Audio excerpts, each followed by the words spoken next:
मी सांगते तुम्हाला कसा खेळायचा हा.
नाही.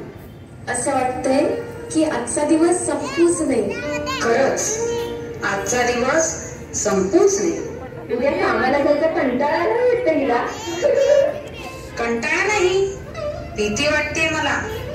अगं हो, का चिडते सोडी? मस्करी करतोय ना. आणि तुला भीती वाटते ती कसली?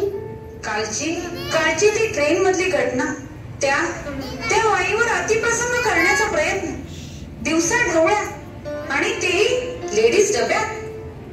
खरंच ग, मलाही फार भीती वाटते आता. कधीही काहीही होईल असं वाटतं. आपल्या लहानपणी असं नव्हतं. किती छान दिवस होते ते, कसली भीतीच नव्हती. आताच्या समाजात स्त्री सुरक्षित नाही. असं वाटतं सोडून द्यावा हा जॉब. उद्या मला जर काही झालं तर माझ्या लेकीचं काय होईल? या क्रूर जगात तिचं काय होईल? वा वा, किती सुंदर विचार आहे. मुलीला पण असं शिकव हा.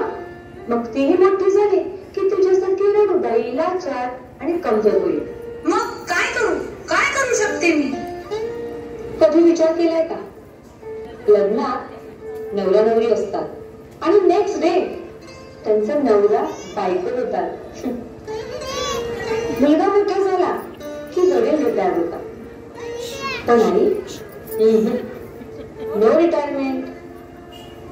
शेवटी बाई मरते पण तिची काळजी काही मरत नाही.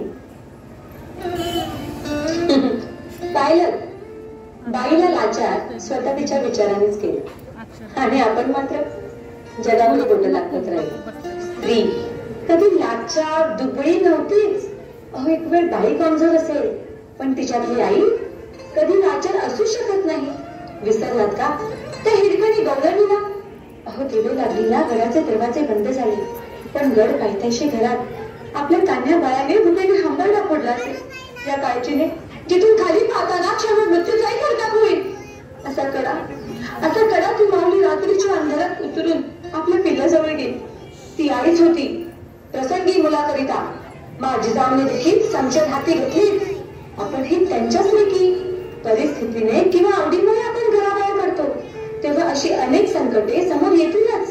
पण घाबरून न जाता लेकी बाईंवर वाईट नजर टाकणाऱ्या वर्तमानातला या अवतरणाचा पोतरा बाहेर काढल्याशिवाय आईची जाऊनच्या या लेकी आता गप्प बसणार नाही. अरे नको आम्हाला कोणाची मदत. आम्ही सक्षम आहोतच, पण आमच्या मुलींनाही आम्ही सक्षम बनवू. हो, मी आपला नाही. मी आता अशी राहीन, माझी लेक बोलेल की ती एका बाईची नाही तर एका वाघिणीची मुलगी आहे. अरे आई नाम सुन के फ्लावर समझा क्या? फायर में फायर झुकेगी नहीं.